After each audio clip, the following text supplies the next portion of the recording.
हाँ, ये मुमकिन है. लेखिका डॉक्टर तरु जिंदल. वाचक स्वर डॉक्टर अदिती काळमेघ. माझी टीम तयार करताना लवकरच मला माझी पहिली मैत्रीण मिळाली. नर्सिंगच्या विद्यार्थ्यांचा प्रशिक्षण वर्ग घेताना एके दिवशी एक परिचारिका येऊन त्या विद्यार्थ्यांच्या मागे उभी राहिली. ती चांगली उंच होती. तिच्या चौकस डोळ्यात एक चमक होती आणि चेहऱ्यावर नम्र स्मित. मॅडम, माझं नाव रंजू सिन्हा. मुंबईहून कोणीतरी प्रशिक्षण द्यायला आलंय हे ऐकल्यावर मी पळतच आले. हमें पढ़ना और नया कुछ सीखना बहुत अच्छा लगता है. मला खरोखरच शिकून माझं काम जास्त चांगल्या प्रकारे करायचं आहे. आम्ही इतक्या वर्षांपूर्वी नर्सिंगची परीक्षा पास झालो तेव्हा फार काही शिकवल्याचं मला आठवतच नाही आहे. एकमेकांचं बघत बघत आम्ही शिकत गेलो. आता तुम्ही आला आहात तर आम्हाला काहीतरी नवीन शिकायला मिळेल. मी इथे आल्यापासून पहिल्यांदाच कोणीतरी माझ्यात आणि माझ्या प्रशिक्षण वर्गात आपणहून रस दाखवला होता. मला तिच्याविषयी फारच कुतूहल निर्माण झालं. ती वेगळी होती, निरागस आणि प्रामाणिक. मी जे जे शिकवायचे ते सगळं ती प्रत्यक्ष काम करताना अवलंबायची. आमच्या दोघींमध्ये कामाव्यतिरिक्तही एक घट्ट बंध तयार झाला आणि आमचं हे मैत्रीपूर्ण नातं आजही टिकून आहे. मोतीहारी जिल्हा रुग्णालयातल्या बदलाच्या पायाची पहिली वीट तिनेच रचली असं मी नेहमीच मानते. त्याच दिवशी रुग्णालय व्यवस्थापनामध्ये MBA केलेली दिल्लीची एक उत्साही तरुण मुलगी मला भेटायला आली. MBA झाल्यानंतर कामाचा पहिला प्रकल्प म्हणून तिनेही बिहारचीच निवड केली होती. तिची निवड धाडसी होती असं मला वाटलं. हाय मॅम, मी गीतिका. केअर इंडियाकडून मी तुम्हाला मदत करायला आली आहे. तिचा साधेपणा आणि आशावादी दृष्टिकोन मला फारच भावला. गीतिकाची आणि माझी लगेचच मैत्री झाली आणि आम्ही लवकरच सगळं काही सोबत करू लागलो. आमची जोडी कुठेही कधीही एकत्रच दिसायची. रंजू सिस्टर आणि गीतिका. अचानक माझी टीम आकार घेऊ लागली होती. पहिले काही दिवस मी अगदी एकटी पडले होते. पण जेव्हा मी इथेच राहून काम करत राहायचा निर्णय घेतला तेव्हा अचानक मला या 2 मैत्रिणी मिळाल्या आणि पुढे त्यांचाच मला भक्कम पाठिंबा मिळाला. मी किती वेळा लोकांना म्हणताना ऐकलं होतं, जेव्हा तुम्हाला खरोखरच अगदी मनापासून एखादी गोष्ट हवी असते तेव्हा ती घडवून आणायला अख्खं विश्वच कामाला लागतं. ही अशाच गोष्टीची सुरुवात तर नव्हती. इथे आल्यानंतर पहिल्याच दिवशी मला समजलं होतं की इथल्या कारभाराचा गाडा ओढणारा इंजिन होते रुग्णालयाचे व्यवस्थापक मिस्टर विजय झा. त्यांच्याकडे प्रबळ इच्छाशक्ती आणि आपला ठसा उमटवायची आस होती. इथे काहीही बदल घडवून आणायचा असल्यास त्यांचा त्यात सहभाग असणं अत्यंत महत्त्वाचं ठरलं असतं.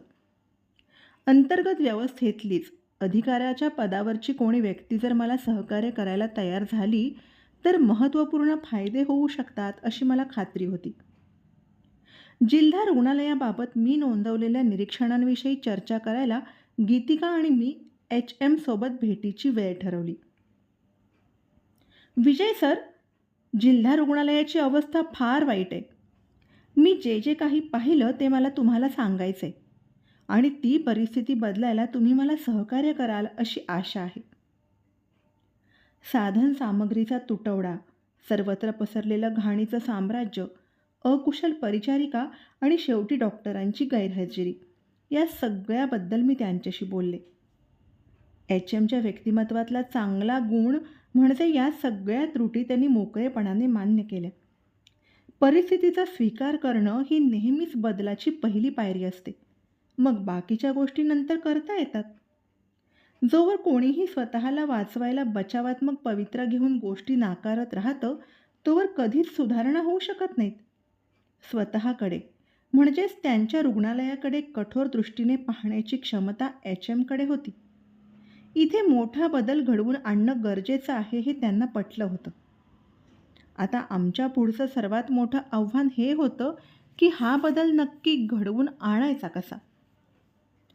चहा घेता घेता HM म्हणाले, मॅडम, मी काही महिन्यांपूर्वी इथे आलोय.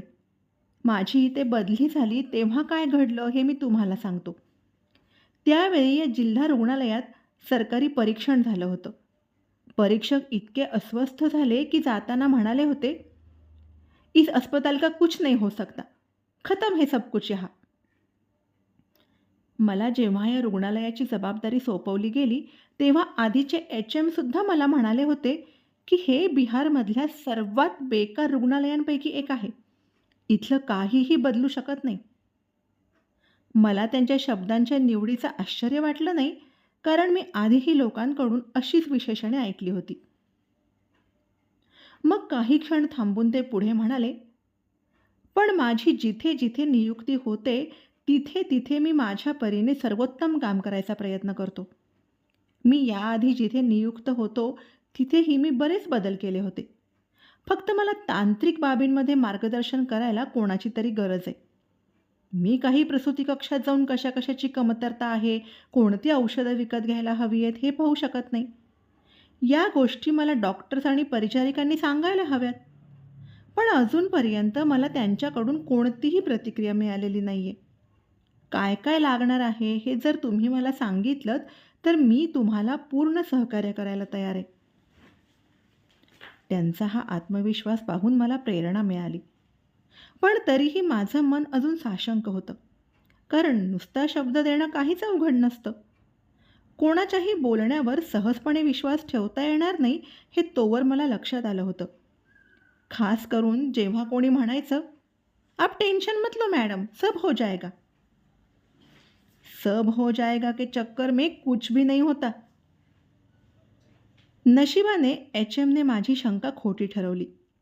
ते खरोखरच जिल्हा रुग्णालयाचा गाडा समर्थपणे ओढू शकतात हे पुढच्या काही महिन्यांमध्ये त्यांनी सिद्ध करून दाखवलं. आम्ही सुचवलेली प्रत्येक कल्पना त्यांनी उत्साहाने अंमलात आणली आणि भविष्यात रुग्णालयाचा जो चेहरा मोहरा बदलणार होता, त्याचं व्यवस्थापन उत्तम रीतीने पार पाडलं. धन्यवाद.